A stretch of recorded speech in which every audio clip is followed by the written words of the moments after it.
एक गांव में एक सुखी परिवार रहता था और उस परिवार में 3 भाई बहन और उनके माँ बाप चारों प्यार से रहते थे।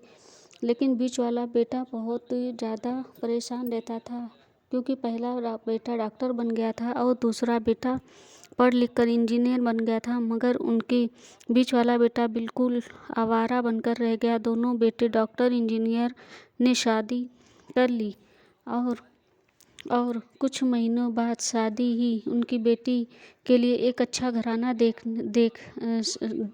देखा गया। मगर बीच वाला बेटा कुंवारा ही रह गया, क्योंकि बिल्कुल अनपढ़ था और उसकी मजदूर भी नहीं करता था। इसीलिए शादी के लिए कोई लड़की नहीं मिल रही थी। माँ बाप उससे बहुत परेशान हो चुके थे। अब जब उनकी बहन मायके आती तो वो अपने डॉक्टर भाई और इंजीनियर भाई से मिलती थी, मगर बीच वाले भाई से कम मिलती थी, क्योंकि उसे ज़्यादा पैसे नहीं दे पाता था। लेकिन फिर भी वो अपनी बहन से बहुत प्यार करता था। और पिताजी के बीच वाले बेटे की शादी किए बिना ही मृत्यु हो गए। और उनकी माँ सोचकर कहीं से अपने किस मुँह से बंटवारे की बात ना निकाले, इसलिए अपने गांव की एक छोटी सी और सीधी सादी लड़की से उसकी शादी करवा दी। और वह अनपढ़ बेटा पूरा मन लगाकर काम करता और पहले से ज़्यादा मेहनत करने लगा। अब तो कोई भी दोस्त बुलाने आता तो वह यही कहता कि भाई, पहले तो मैं नहीं करता था अकेले, अब अपनी पत्नी के लिए काम करूँगा। मगर शादी हो गई तो मुझे अपनी पत्नी के लिए कमाना पड़ेगा और कल को आने वाले बच्चों के लिए भी जोड़ना पड़ेगा। इसीलिए दोस्त, अब मैं तेरे साथ नहीं घूम सकता। यह कहकर उसका गवार लड़का सीधा अपने काम पर निकल जाता। और अब दोनों भाई डॉक्टर और इंजीनियर आपस में ये बात करते हैं कि हम दोनों तो उस गवार से कहीं ज़्यादा पैसे कमाते हैं, इसलिए अब हमें घर और ज़मीन का बंटवारा कर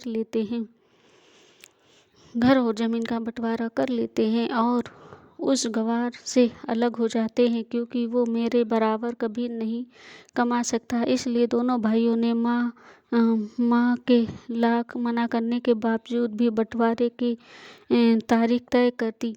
और उन्होंने अपनी माँ को बुला लिया और अपने गवार भाई से कहा कि आज तुम काम पर मत जाना, हम सब आज अपनी ज़मीन का बंटवारा करेंगे।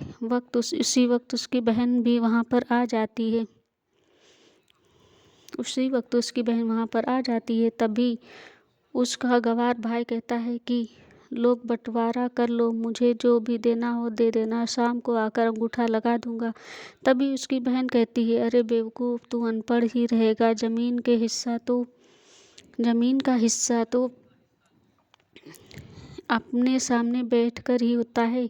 तभी उसके दोनों भाई बीच वाले गवार भाई को उल्टा सीधा कहते। तब माँ उससे कहती कि बेटा, आज तू काम पर मत जा, बंटवारे के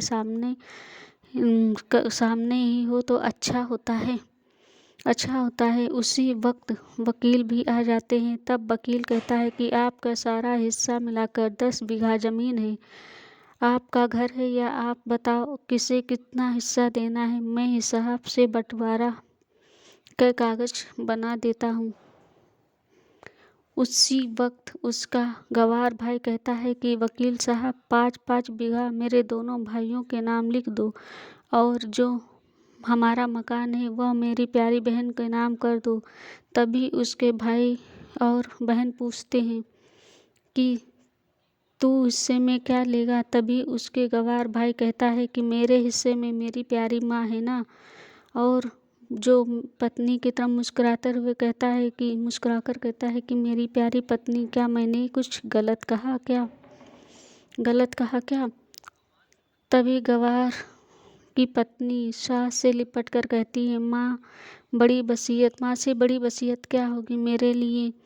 उस वक्त गवार पति भी अपनी माँ से लिपट जाता है और गवार बेटा बहू इसे प्यार से जमीन जायदाद का बंटवारा को एक सन्नाटा में बदल जाता है। तभी बहन अपने भाई को समझ जाती है और कहते हैं, मेरा प्यारा तभी उसके भाई कहता है, मेरी प्यारी बहन बहन घर से जितना अधिकार हमारा है उतना ही तुम्हारा है, और सारी बात बंटवारा करते ही जीवन रुक तो नहीं जाता है। कहता है कि बंटवारा रुक तो नहीं जाता है, उतना ही अधिकार तेरा है। और यही बात बंटवारा की, एक साथ मिलकर रहने को ही तो इसे कहते हैं एक अच्छे परिवार। उसी अच्छा परिवार को संभालती है माँ।